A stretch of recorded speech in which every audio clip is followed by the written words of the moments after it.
I am Vanessa Sellers, the director of the Humanities Institute, supported by the Andrew W. Mellon Foundation. With me, in another box, is my colleague, Charles Zimmerman, Collections and Outreach Administrator for the William and Linda Steer Herbarium.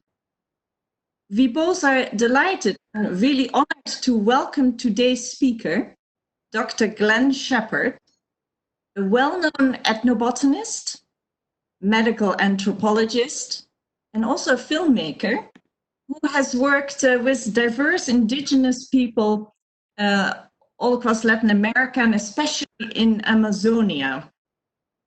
He will explore with us today a paper that is called Botanies of Desire, Fragrance, Love Magic, Healing, and Environmental Perceptions in the Amazon. A quick background for Dr. Shepherd. Glenn Shepherd studied at Princeton University before completing a doctorate in medicinal anthropology at UCA Berkeley. His research interests are very broad. It includes ethnobiology, traditional medicine, sensory anthropology, and also territorial rights of isolated people. His work in the Amazon has been featured in various news stories, in the National Geographic, the New Yorker, and also the Financial Times. And he has participated in the production of several films, including the Emmy Award-winning documentary, Spirits of the Rainforest, as well as Zapatista Memories. He is a tenured staff researcher in the Human Sciences Division at the Goeldi Museum in Belém, Brazil, where he curated the ethnographic collections, and he also co-chairs the whole division, and where he's now starting to set up a very innovative exhibit entitled A Sensory Forest, Focus on the Sense of Smell. Presently, Dr. Shepherd is enjoying a 6-month professor and fellowship at Columbia University and the American Museum of Natural History here in New York. And he joins us today from a COVID-19 safe offsite location. And before we start, here is Charles, my colleague, with some technical details. Please enjoy. Thanks, Vanessa. Thank you all again for joining us today. I just want to remind everyone, please keep your cameras and microphones muted for the duration of the presentation. At the end, we'll open up the floor to your questions. And if you're experiencing any technical issues or have difficulty hearing, please use the chat feature inside the program, or you can send me an email. I'm going to add my email to the chat in just one moment. You can also add your questions for Glenn to the chat at any time, and he'll answer those at the end during the Q&A. As a reminder, this presentation will be recorded, archived, and shared online at the New York Botanical Garden Humanities Institute Lecture Library. So with no further ado, please welcome Dr. Glenn Shepherd. Thank you, Charles. Thank you, Vanessa, for the kind introduction. I welcome you all to this novel platform that I guess we're all having to get used to. So in the Peruvian Amazon, there is an infamous and well-known set of botanical medicines known as pusanga. And these things are sold in regional markets in Iquitos and Pucallpa, and they make their way to Lima as well. And pusanga is this complex system of sexual attraction. It involves different kinds of plants. Sometimes there's symbolic things, plants with claws on them to grab the one that you love, or there's plants that you tie knots with to tie the knot of love. But the main quality of these plants is their odors. There many of them. Most of the pusanga plants have strong aromatic odors, and they're sold all through Peru. And Bill Ballet, the famous ethnobotanist from Tulane University, when we were speaking of this, he said, pusanga, that reminds me of puhan, which is a Tupi-Guarani word. Of course, the Tupi-Guarani peoples came up through the lower Amazon And so it's possible that this word pusanga is of Tupi-Guarani origin, and it's the Tupi-Guarani word that refers to medicine. And so this would appear to be, this widespread Peruvian phenomenon would appear to be a heritage of indigenous medical systems. And so I first encountered these pusanga plants in Peru with the Machiginga people in the region of the Manu National Park. I started working there in 1986. And as I worked with the Machiginga people, I was interested in all the medicinal plants they had for treating different diseases. There's a whole set of plants for hunting, which I'll talk about later. But once in a while, someone would pull me aside and they'd wait till everyone was gone and they'd say, psst, psst, come here, look at this. And they would show me a plant. And they say, now don't tell anybody that I know this, because people aren't supposed to know this stuff, but I'll tell you, this one's really good. And it would inevitably be some plant with a strong odor, usually almondy sort of odors or vanilla odors. And they're plants that you rub in your hands or you hide under a sleeping mat. And they're these perfume plants that attract members of the opposite sex. And they work both ways, men to attract women, women to attract men. But it was interesting among the Machiginga that everyone knew them, everyone knew about them, but they all pretended like they didn't know, and they would never admit to knowing in the public. And it was always something that was, someone would pull me off to the side of that and say, hey, this one's really good. Try this one, she'll never let you know. And they were, like I said, mostly odorous plants. And then this was during my first fieldwork expedition in Peru, and I was just getting to know the Machiginga people. And in the midst of this fieldwork, the Yora people, or the Nawa people, started coming down the Manu River. And this was what is now called first contact. They were isolated peoples who'd been living away from everyone else. They sort of fled the trauma of the rubber boom when lots of indigenous peoples isolated themselves, and they'd been living separate from all other peoples, and they were actually feared. They were feared warriors. They attacked anyone who would come into their territory. And then in 1986, they were contacted, 1985, 1986, they were contacted by illegal loggers working near their lands, and they started getting colds and whooping cough, and they started coming down the river very, very ill all through the late 1980s looking for medical help. They would come down in these overburdened canoes, and I was 20 years old, my first time at fieldwork, and they were coming down the river, and I would run into them. And one thing that struck me, first of all, they were very ill. And as I was to later do my demographic work, I found that nearly half the population died in those first 5 years of convicts. It was a very traumatic time for them. They referred to the illness as rao chaka. It means bad illness. And they said that it entered into the air like fish poison enters into the water and was killing many people. But when they would come down the river, they would always be wearing these bracelets full of plants in their armbands. And they're these perfume plants. And when I was to later work with them many years later, I was to understand something about the role of these perfume plants in dispelling illness. So when they were coming out into this new situation, many people were dying of these new illnesses they had no resistance for. And they were using these perfume plants to protect themselves from the odorous spirits that cause illness. I'll talk about that a little bit later. So as I was beginning my research, it became very clear to me that sensory perception was a very important way for understanding not only how indigenous peoples recognize different plants, medicinal plants, but also how they understand the medicinal uses of those plants.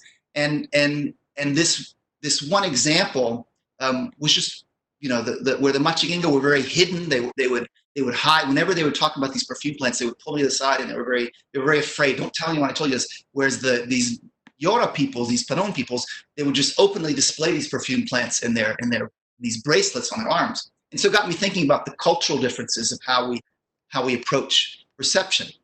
And as one example of these cultural differences and how different human cultures understand and encode senses, I'm going to tell you a little story. I was out doing some ethnobotanical senses with an old friend of mine, Douglas Yu. He was then a graduate student at Harvard. Now he's at the University of East Anglia. He's an ecologist. And we were doing ethnobotanical surveys with the Machiginga people in Manu. I'm fluent in the Machiginga language, and I was helping translate between Doug and the Machiginga informants.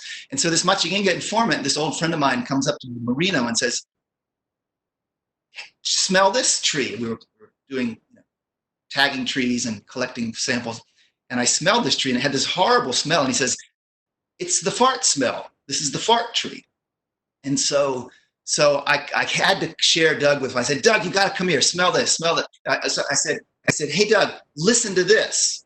And Doug sort of looks at me and goes, "Oh, Shepherd, you've been taking too much ayahuasca. Your senses are all messed up. You're telling me to listen to a smell." And it probably was true. I probably was taking too much ayahuasca. But what was really going on was something else, is that basically my sense vocabulary in English had gone native. I was using the English. I was using the Machiginga sense categories. Listen to this smell. They invaded into my English. And so what happens in the Machiginga language, there's really only two basic verbs for sensing. There's neagansi, which is to see, to recognize, to know. And there's a shamanic sense of knowledge, which is nesanutagansi, true seeing or true knowing, which is what shamans do when they take hallucinogenic plants. And then the second basic sense verb is kima, which is for hearing and feeling. So it means it can be used with different suffixes to understand, to obey. But when you've had a full meal and you sort of say, "Okay, I'm full now, I'm satisfied," they say kimaka, which means I feel it. I feel it in my stomach. And so the Machiginga verb to smell is literally kimain kagansi, which means literally to hear or feel the odor or vapor of something. This verb, the suffix enka refers to anything in a gaseous state. It refers to odors, it refers to water vapor, it refers to clouds, mist like rain mist. It refers to odors and human language, the ability of a human language to affect someone at distance through the auditory perception is considered to be part of this idea of enka, smoke. Anything that transmits knowledge over a distance, including odors. And so in my doctoral dissertation research, having encountered these two different groups and gotten a glimpse of their different understandings, their different approaches to fragrant plants, one group very secretive about it and the other group very open about it, I focused my research on the sensory dimension of medicinal plant use. And so the Machiginga people, let me turn on my laser pointer. So this is Manu National Park. It's sort of on the border.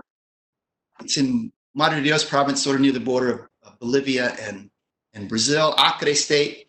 And so this is the region where the Machiginga people have traditionally lived, sort of this region over here.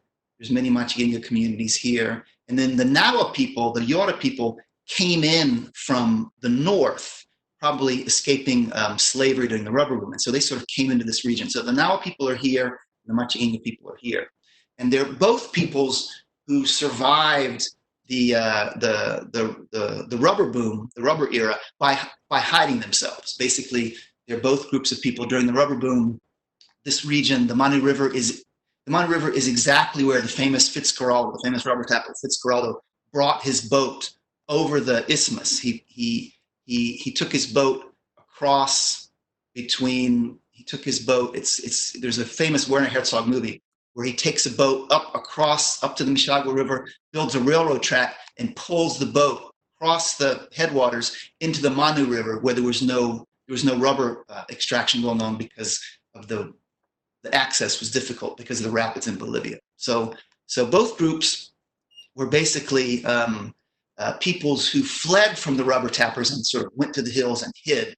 And then more recently in the 20th century, the Machiginga were contacted in the 1950s by missionaries. And then the Yora or Nawa people were then contacted by the loggers in the 1980s. And so the Machiginga and the Yora people, they're basically neighbors. They live on the same river. They're next door neighbors, but they're very, very, very different people. Physically, the way they dress, and then emotionally, sort of the ethos, the cultural values, the norms of the people are very, very different. And you can just see by these comparisons how physically different these people are. And those physical differences are also reflected in these deep cultural differences. The Machiginga are from the Arawakan language family. They speak Arawakan languages. The Yora people are Panoan people. They speak Panoan languages. And so despite their physical proximity, they're incredibly different people. And so in my research, what I was really interested in looking at is I realized early on that sense properties were very important in understanding how people recognize and use and understand medicines. And so as I collected plants, like most ethnobotanists, you collect the plant, you get the local name, you get the part used, you ask them how it's used, but then for every plant, I would ask them, what property does it, what property does it have that gives it its power? And in almost most situations, 85, 90% of the time, they would give me some sense property, some taste, odor, smell. And so after, I had about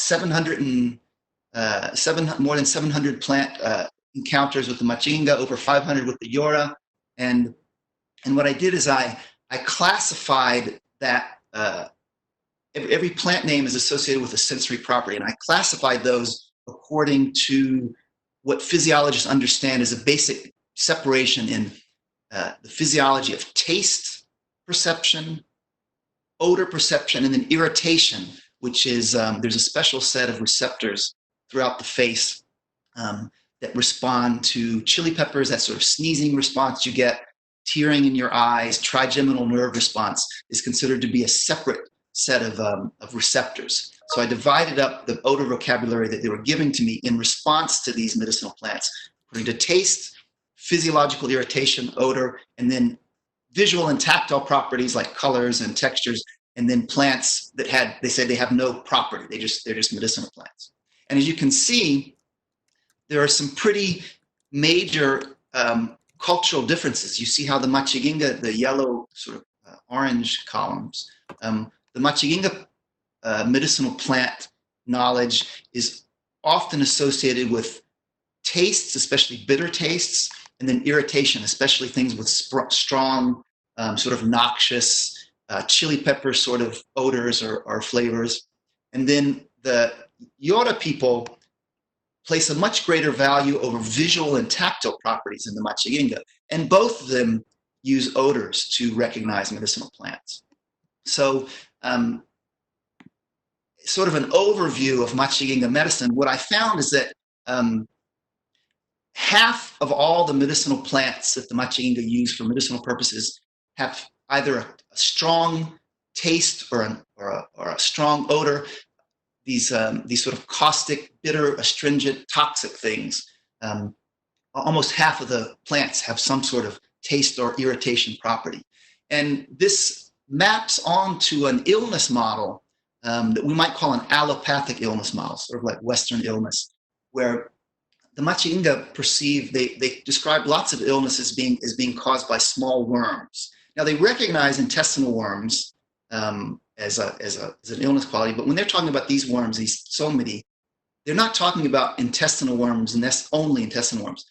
Their concept of worms, they say they're these very, very small worms, like the size of teeny tiny worms, like microbes. And so the idea is that these worms invade the body. They can cause toothache. They can cause skin diseases, and these microscopic microbe worms and enter the body, or spirits enter the body. And the way you get rid of them is you poison them. You use these strong, caustic, bitter, toxic plants to purge these illness-causing vectors out of the body, sort of like an allopathic model through opposition. And a full 33% of the Machiginga medicines are ingested medicines.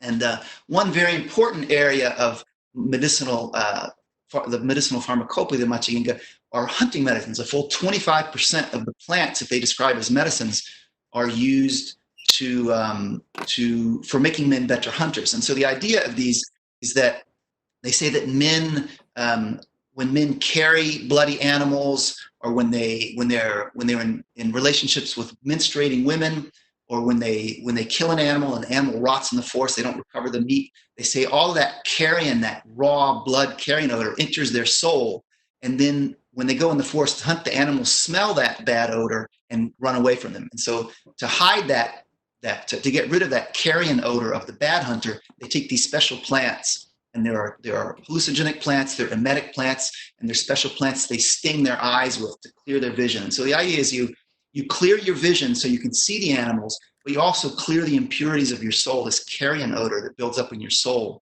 from violating hunting taboos. And then by vomiting up and purging out all of that carrion odor, you can then go and hunt, and you'll see the animals. They won't run away from you. And the hallucinogenic plants allow you to contact the forest spirits and make deals with them. The forest spirits will release their pets, the game animals, to the hunters. There's an interesting variation on this, which is the Machiginga have a special category of plants specifically for treating their hunting dogs. And what they do is they take plants that have musky odors like animal scents, things like Rupala montana, have like a raw meat odor, and they'll mix them with painful plants with like chili pepper sort of odor, chili pepper irritation effects, and they'll mix them with actual animal scent glands and animal skin. You can see to the right, those are peccary, that's peccary, pieces of peccary fur. They mix these animal scent glands, animal skin with these odorous plants and psychoactive plants and wasps, and they pour them down the animal's nose, the dog's nose, and they sing them this motivational song: go out, hunt the animal, don't bite your owner. And they say that this mixture of plants imprints the animal's odor on the dog's olfactory system, and they become better hunters. Now, the Yora medicine is very, very different in its fundamental philosophy. As I mentioned before, almost a third of Yora medicines have some sort of visual property, and very few of them, only less than 5% of the Yora medicinal plants have any odor. Have any taste property. So the idea, this is the Yora medicine and many Panoan peoples in the same region. There's this concept it's called Rao, and Rao means illness and medicine. And so the way that there's this large group of plants that the Yora call Huida Rao, and Huida means wasp illness and wasp medicine. And the idea is Huida Rao, they're almost always spiny plants, especially legumes, fabaceae. And a lot of them are the fabaceae that have red sap. So they have the spines and the bloody sap. And so for the Yora people, because of their spines and because of the blood-like sap, these plants are owned by wasp spirits. And so the idea is, just like a wasp bites you, you're walking in the woods and you pass a wasp nest and the wasp bite you for no reason. Well, these plants are the same. You're walking through the woods, you don't come anywhere near the plant, but just because these plants have these vengeful wasp spirits, they attack you, and these wasp spirits attack you, and then you get symptoms. They can vary. They can be skin itching rashes, or you can get scratching in your throat. You can get heart pains. You can get blood in your cough. You can get headaches, and they associate each one of these illness groups with the effects of different wasp stings. They classify wasps into this large number of categories, and certain wasps cause rashes, certain wasps cause headaches, certain wasps cause heart pain, certain wasps cause sort of bloody coughing. And so each wasp species is associated with a wasp spirit, which is associated with a wasp plant. And so when you get an illness that has these symptoms, you try and figure out what the wasp species is that caused it. And this is not a physical wasp stinging you. This is the wasp plants that attack you. And you have to find the same wasp plant whose wasp spirit owner made you sick. And so it's the homeopathic principle. You find a plant that is the same as the illness. Rao, illness, Rao is medicine. So to treat a wasp illness, these illnesses caused by wasp spirits, you have to find the wasp plant. And so it's a homeopathic model. And so the idea is you look for plants with visual and sensory and mostly visual cues that reflect their spirit owners. And 75% of all the Yora medicinal plants are applied externally. And there's a homeopathic logic. You don't ingest, if the illness comes from the plant, you don't want to ingest the plant. It'll make you sicker. So less than 5% of their medicines are actually ingested, compared with a much greater percent among the Machiginga. And this is why they basically don't care about plant tastes. They don't know the taste of plants because they don't make medicinal teas. Most of their plants are applied externally as warm compresses. And the idea, and they've described this to me, the ones who spoke Spanish at the time, they said, it's like a magnet. You know what a magnet is? Well, the plant is the same as the illness. So if you put the plant outside you, it pulls the illness out. And another example of this homeopathic rationale, there's this whole category of plants called chacorao. They're centipede medicine, centipede illness. And it's a sore throat, scratchy throat that they say is caused by these toxic centipedes that walk on things and contaminate stuff with their toxic secretions. And so you need to find plants that are owned by the centipedes. And these plants are vines like Apocynaceae, Asclepiaceae, Gesneriaceae that have flimsy vines and lots of fur, hair on them that resembles these plants, these Chaco millipedes. And huobuiti is a plant for eye conjunctivitis, and it's the same homeopathic principle. They say this plant looks like an eye that's got conjunctivitis. So we treat eye disease with this red eye plant. And so we see this difference in where the Machiginga prefer plants with tastes and irritation. The Yora people their plants are overwhelmingly visual, and yet we see that both groups value odors very, very much in their illness, in their use of medicinal plants.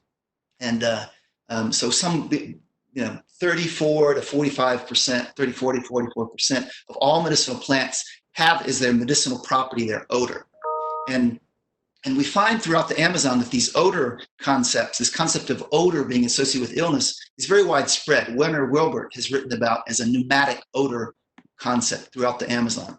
And so that odors act as both pathogenic and therapeutic agents. They are invisible, and yet they're perceptible and material agents. So in the Machiginga language I mentioned before, the enka is this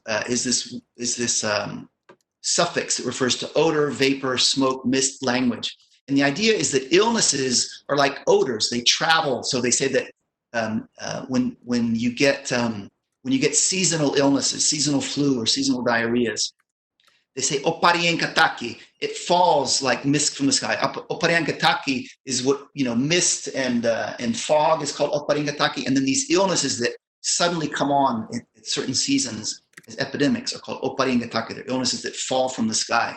And there's a meteorological phenomenon, kiterienga, which is at the end of the dry season, you get this yellow vapor in the sky.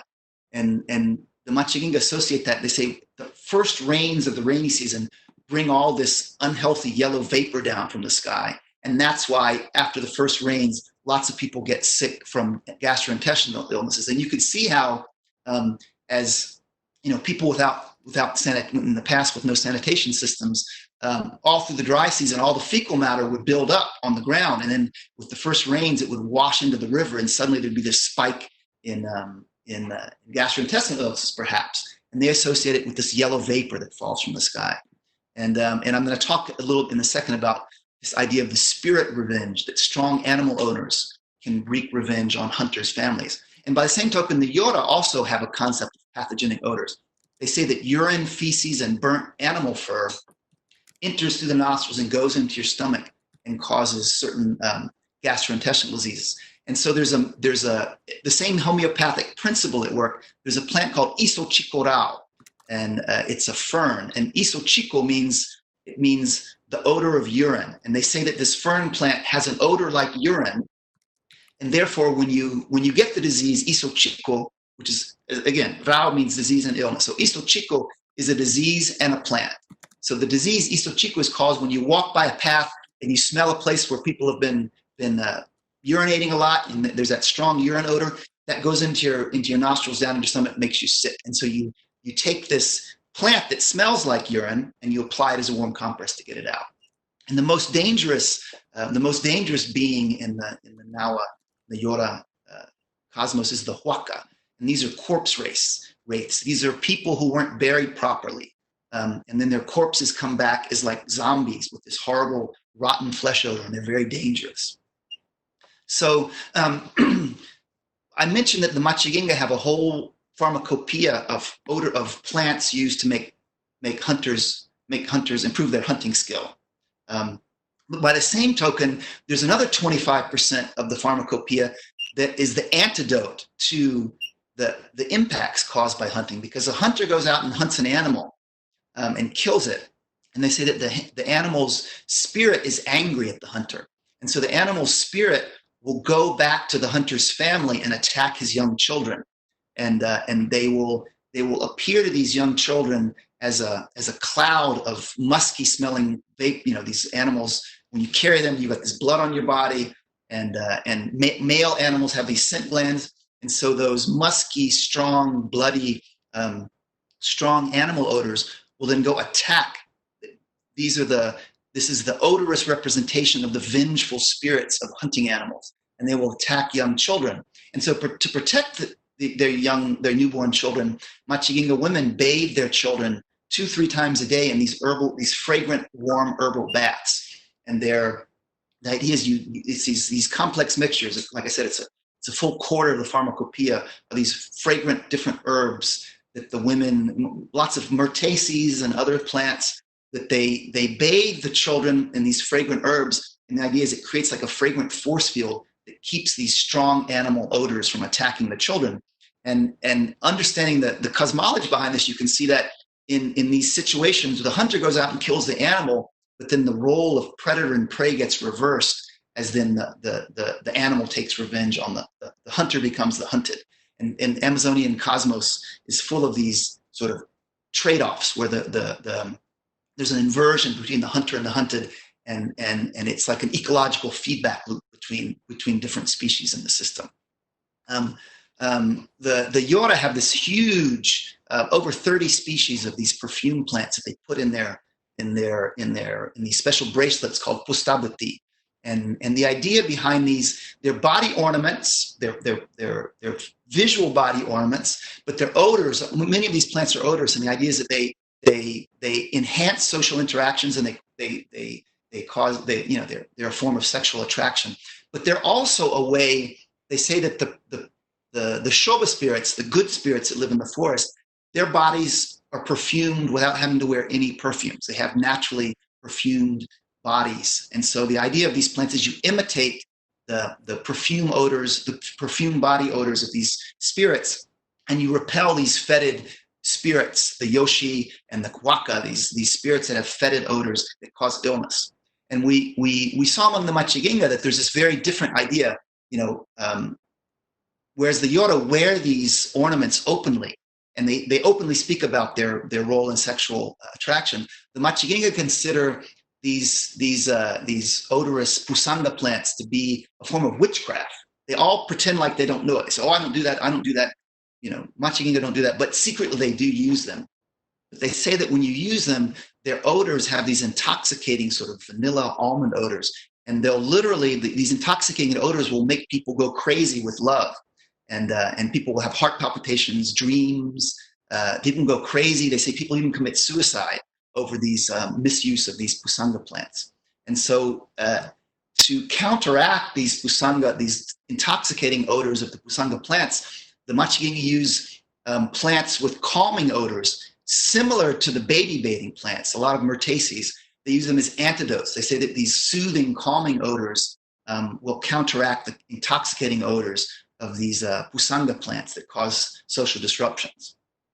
So in the shamanic system, we even see how among the Yora or the Nawa peoples, odors have a place in the sort of homeopathic notion in their shamanic system. And their understanding is that a lot of the new illnesses they face, like malaria and fevers and respiratory illnesses, they say that these homeopathic logic, these burning fever illnesses come from the hot objects that white people introduce. Guns, motors, and gasoline, they're all hot and they have these strong odors. And they say that the fever from these illnesses comes from these hot substances. And so the shamans, when they sing these songs, they will call out to all of these hot things. They'll call out to guns and motors and airplanes and shotguns and gunpowder. And they call to these hot objects that cause fevers, and they will gather them together in front of them.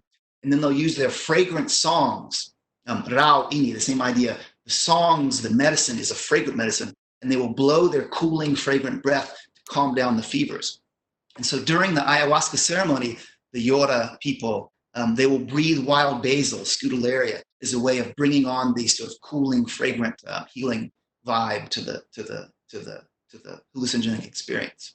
And just sort of looking at the basic vocabulary, the odor vocabulary of the Machinga and the Yore is actually quite similar. They have similar sort of division: bitter, astringent, sour, and then this word that means both sweet and salty at the same time, sweet, salty, tart at the same time.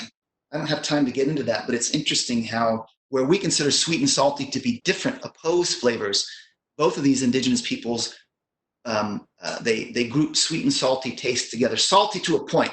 Salty, pleasantly salty tastes are pocha or huata, sweet. But if you go beyond, you put too much salt, then they will turn bitter or sour.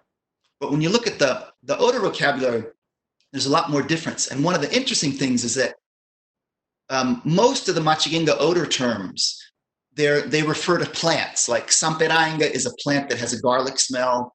Anigarienga means bloody smell. Inchashienga, herby smell.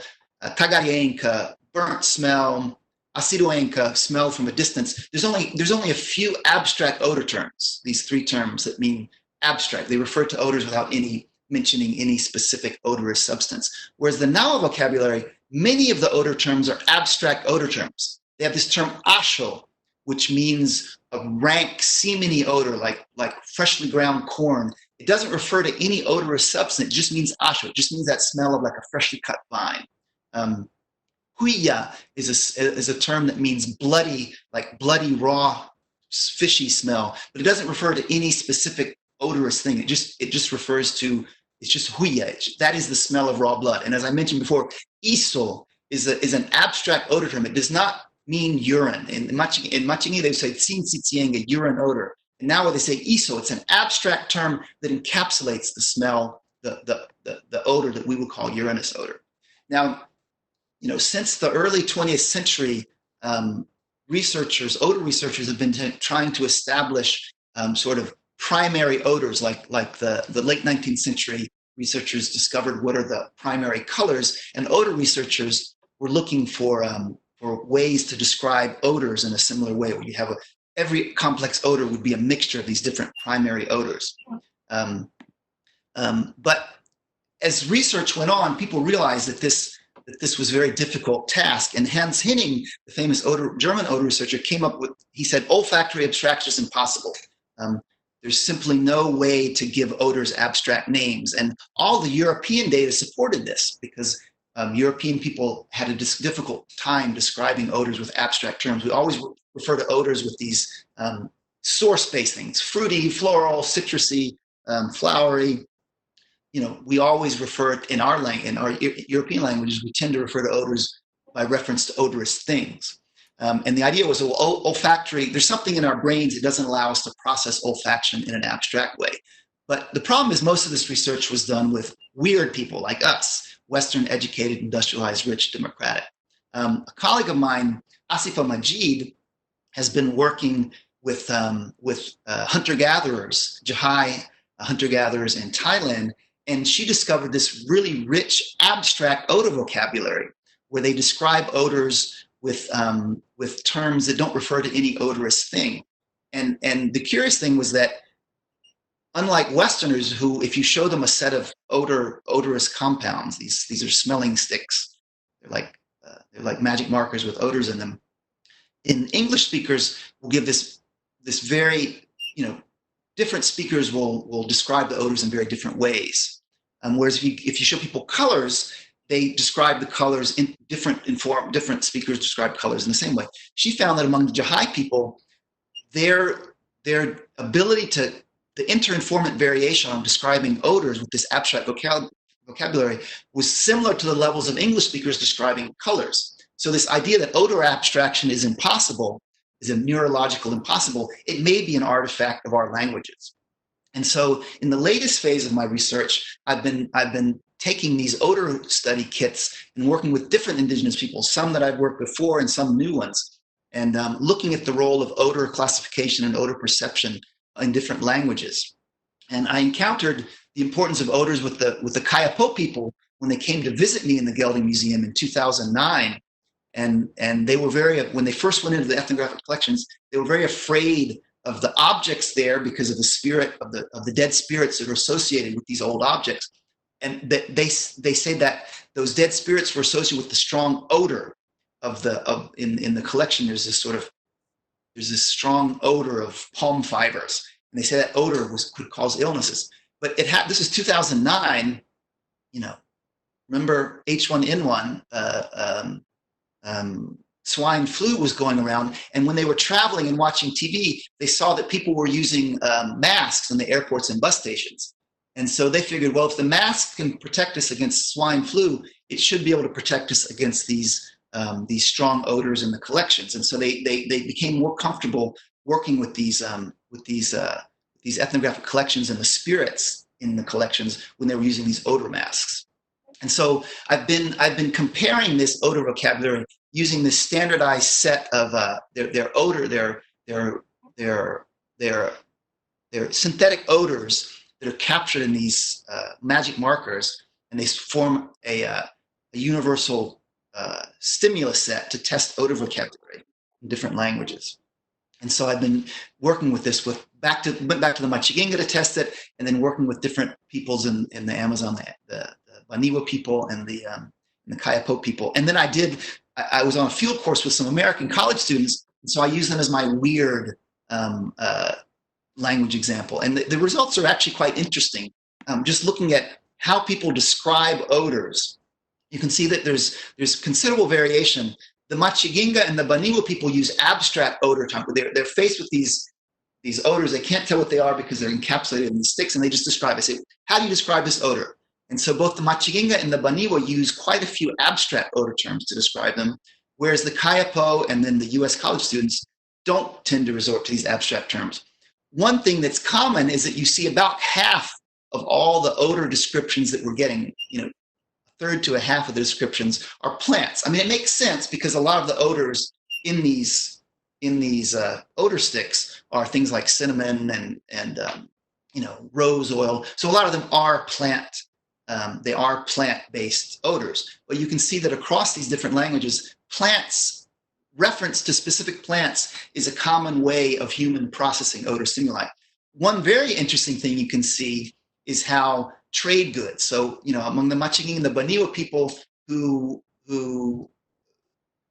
live a little bit further away, they don't very frequently associate odors with specific sort of industrialized products. The Kayapo, who are a little bit more constant flow back and forth in the villages, they associate odors with things like toothpaste, hand cream, Vicks Vapor Rub very frequently. And then the US college students associated almost a quarter, 21% of all the odors were associated with trade goods. So you can see how the cultural predispositions and cultural settings influences the way we process odors. And one very curious thing was that US college students had strong associations of certain odors with places and memories, like Christmas, mama's cooking, things like that. And that was something, that emotional connection with odors was absent among the indigenous vocabulary. So it was just an interesting way of looking at odors across cultures. And so I've been using that concept, the theories of sensory anthropology, to think about how odors, there's a physiological component of sensation, there's a cultural component, there's a cosmological component. So how does the physiology and the cultural perceptions and the linguistic vocabulary, how do these things interact to create these holistic sense experiences, and how does that influence the way we interact with plants and the universe? And so if we look at how odors are processed and how indigenous concepts think about the universe, there's a certain ecological philosophy. With the Machiginga, this idea that, if you hunt too much, the animal spirits will come back and get you, and this Yora notion that these new illnesses that came were like fish poison and went through the air and killed people off. There's this idea that there's a balance, and so that if the ecosystem is an ecological system, then karma can come back to get you.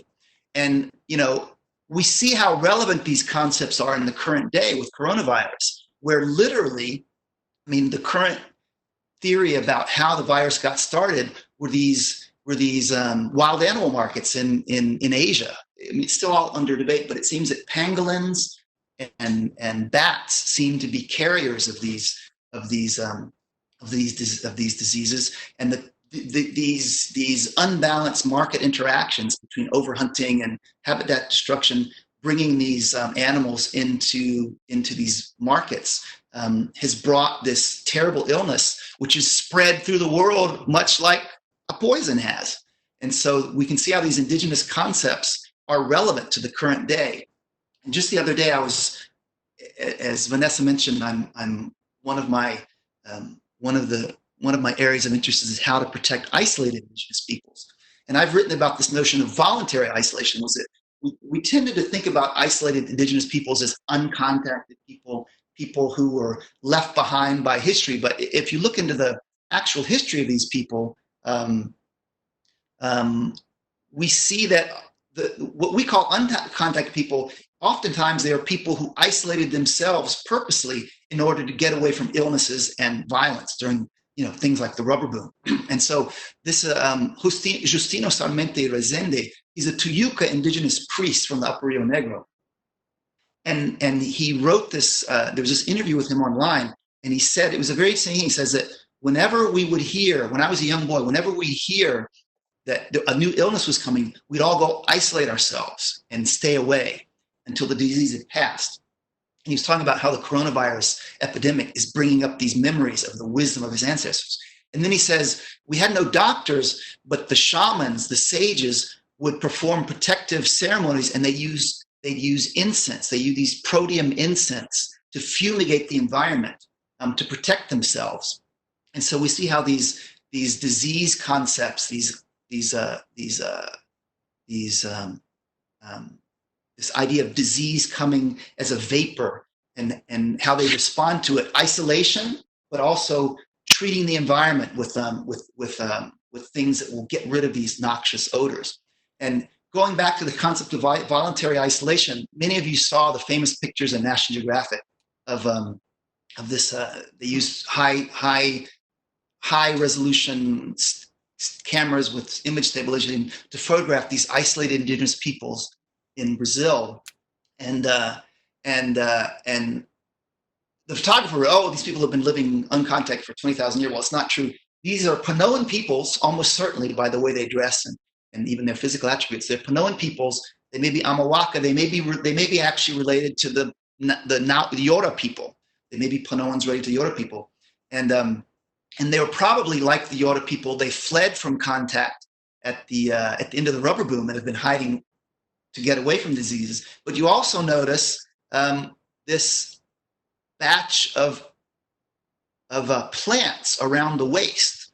And I would be willing to bet that these are odorous plants that this man is using to protect himself from the illnesses that might be brought by this helicopter, this strange helicopter that's flying overhead to take these pictures. And the photographer was very criticized for sort of invading these people's space to get these dramatic photos. But you see how there's sort of a constant interest in odors as a way of how odors can spread illness and how odors can protect us from illness. And so I just thought that that we see how these indigenous concepts can be very relevant in our current times. And that's my talk. And I know I went a bit over time, but I hope you can bear with me. So it's always a bit strange talking just into an empty room with a computer screen. So thank you for your attention, and I look forward to your questions. Thank you, Glenn, so much. That was really, really fantastic. Thank you, Glenn. Wonderful. Charlie, you have some further comments. Yes, so now's time for the Q&A. Audience members, if you'd like to speak out, please click the little raise hand button if you can find that as part of the program, or type \hand into the chat, or just type hand into the chat, and then we'll call on you, and then you can turn on your microphone. You can also enter any questions directly into the chat window if you can find that on your screen, and Vanessa and I will raise them for Glenn to answer. So we actually already have one question, Glenn. It's in the chat window now. Do you mind reading it aloud? Let's see. I need to pull my chat window into front here. Wow, we do have. So the first question is from Jennifer Cabral. Can you share a bit of what you learned from your contact with these people? How did these people dealt with trauma of faith and illness killing 50% of their population?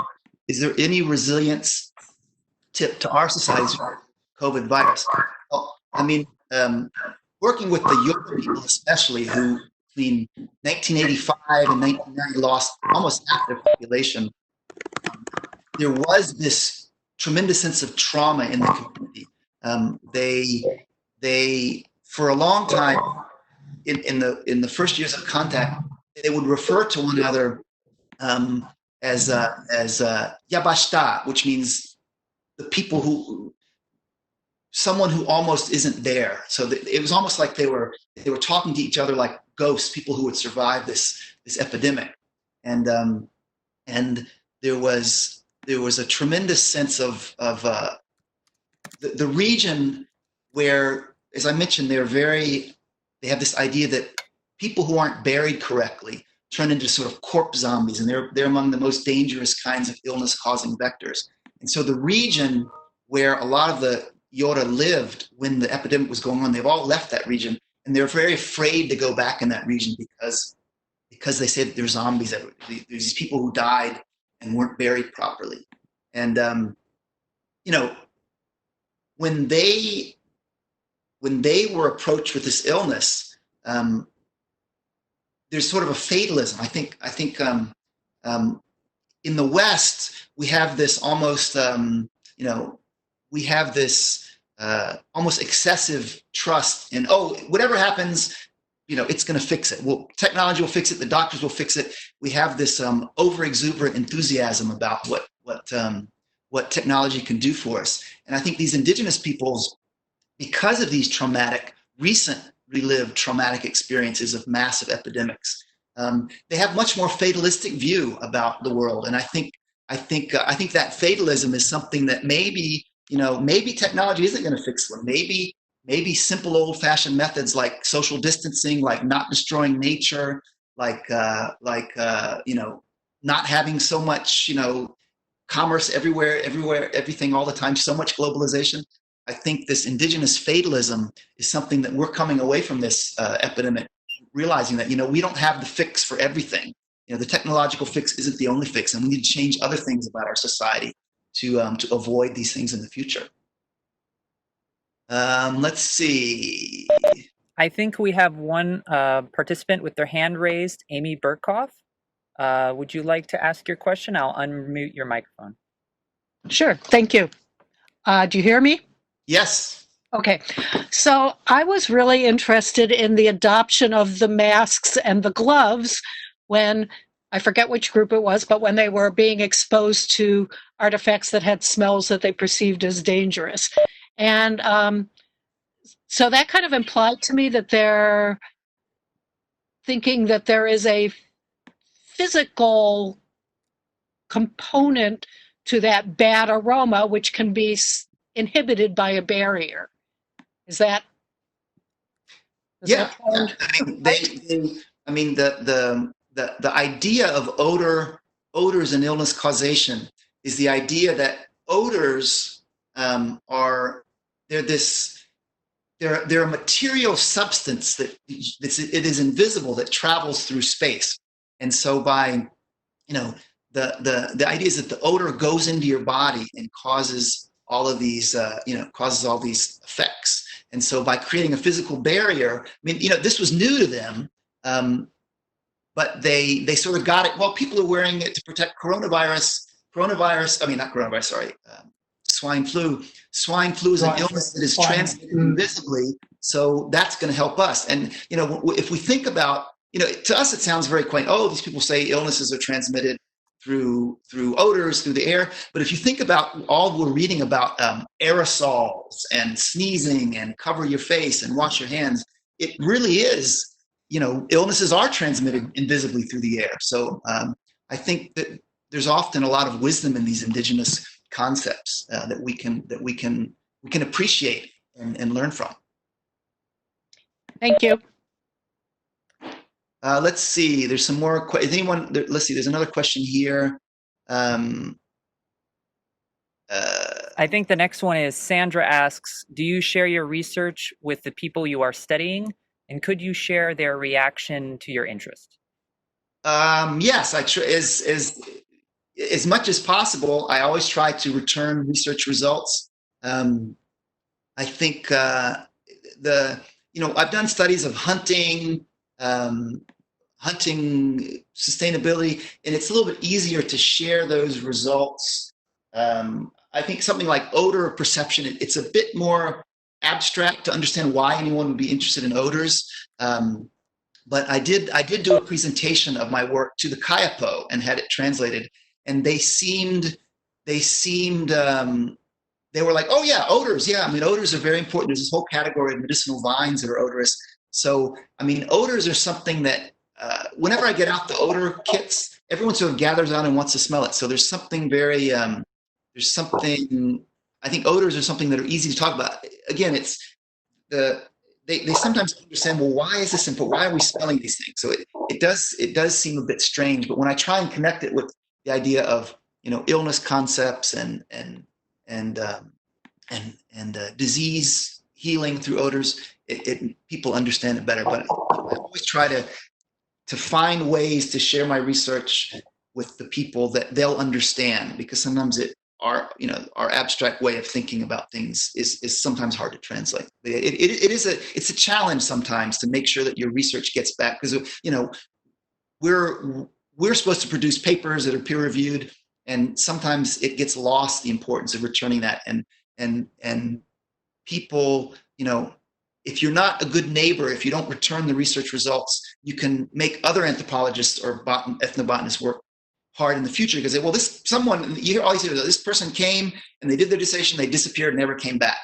And so it makes people less willing to cooperate. And when you're a good neighbor and you try and return the research and you try to explain the things, then it helps out everyone. So it's a very important thing that is often overlooked in our research, but it's a very important aspect.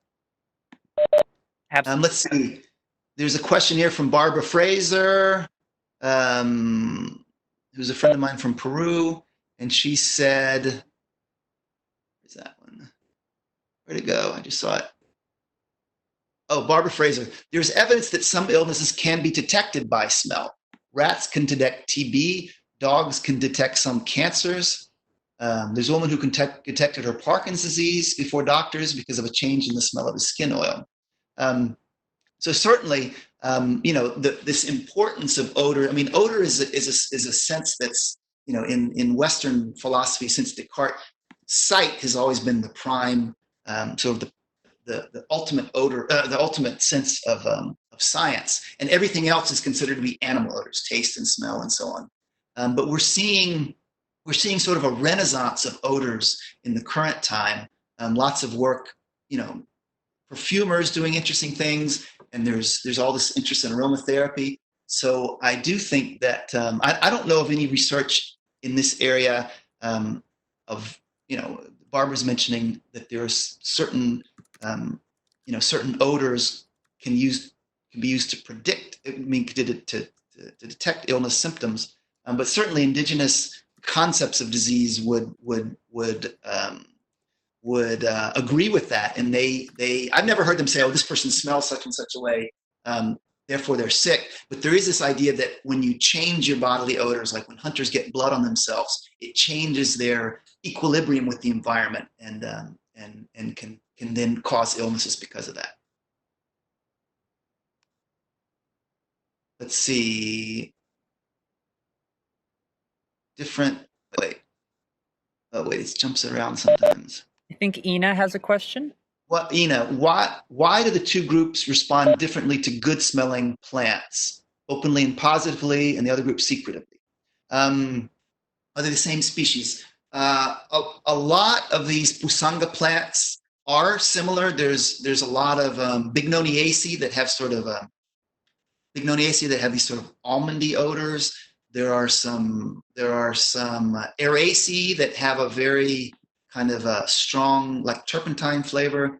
Vanilla itself, the vanilla bean is used. lots of Myrtaceae. So there's some overlap in the not so much the species, but the families can be very similar. And I think the difference is really a difference of what they call ethos, sort of the emotional character of the two different groups. I've written about the Machiginga as being a very stoic people. They're very reserved in the way they express emotions, strong emotions. They don't cry. Even children don't cry very easily. They're taught that expressing negative emotions is bad. Expressing pain is very bad. Even when people hurt, they will hold back their Machiginga people will. I've literally seen people Machiginga laugh hysterically at a very painful medical procedure rather than cry. So there's a very stoic aspect to their emotional character, which fits with their use of these strong plants, these bitter plants, toxic plants. You have to bear with it and to survive the illness. And so there's a sense in which they're very reserved about expressing strong emotions. And so these perfume plants are seen as something that disrupts that social equilibrium. They intoxicate. There's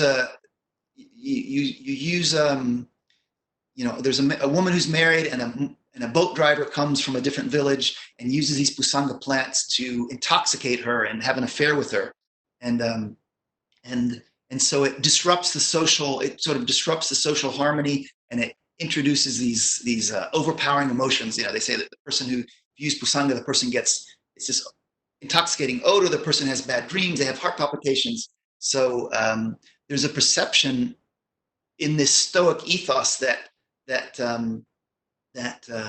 there should be social harmony, and that that emotion should be controlled, and that the Yora people have a much more expressive emotional ethos. People will cry openly when when someone dies among the Machiginga, they don't cry. They really restrain their emotional expressions. The Yora will cry. It's almost a ritual of crying and wailing, even when someone's just sick, even before they die. And then after they die, they wail especially. So there seems to be a very different emotional character, with the Yora people being much more expressive about their emotions and the Machiginga people being more repressive about emotions. And I think that explains this different attitude towards sexuality, and an idea that the Machiginga hide their use of the perfumes, where the Yora, it's like out in public for all to see. Let's see, there's a question here from Elliot Hess.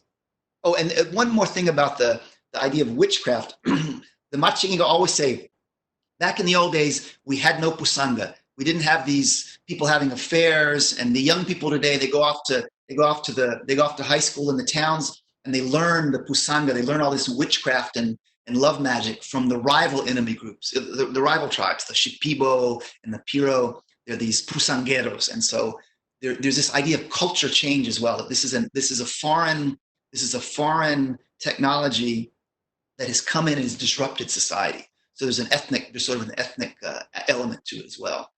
Let's see. There's another question here from Elliot Hess.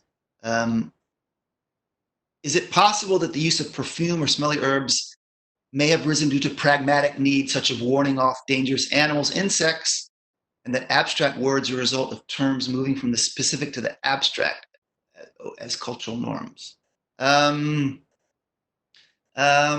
Well, definitely pragmatic needs. I mean, the idea of warning off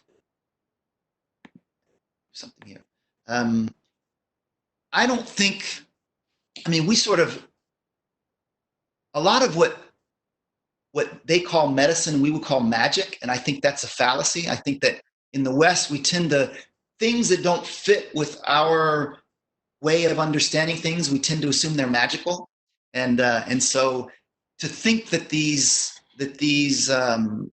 uses of plants to treat hunting dogs and to make yourself a better hunter, they are pragmatic. I don't think they're not pragmatic. So there's clearly a pragmatism to the way people apprehend. They go into the forest and they use their senses to understand what it is that those plants have to tell them. What is the plant trying to tell me? What is the plant communicating to me?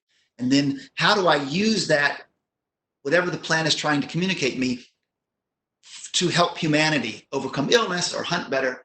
And so I think the more that we study about plant communication, we're starting to understand that plants have these incredibly complex chemical communication systems going among them. And these indigenous concepts, I think, are pretty accurate understandings of how plants communicate and how humans can take advantage of that. So I see that all of these things are pragmatic needs. As with regard to abstract versus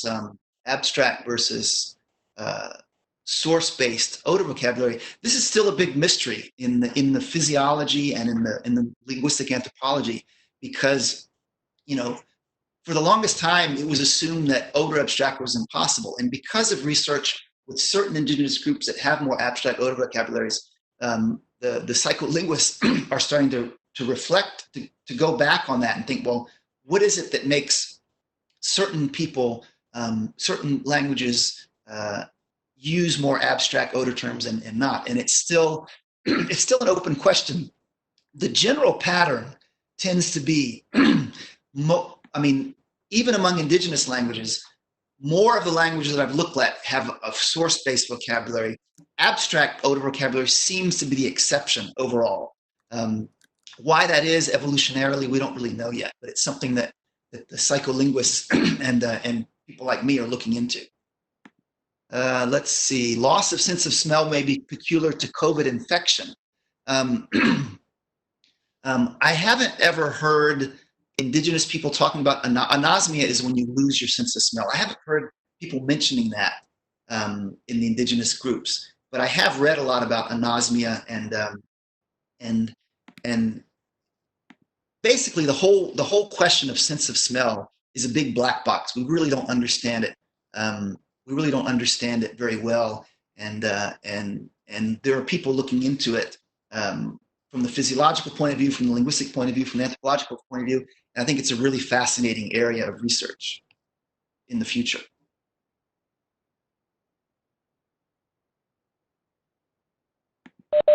Anybody else raise their hand? I don't see any more hands raised at the moment. Does anyone else have a question?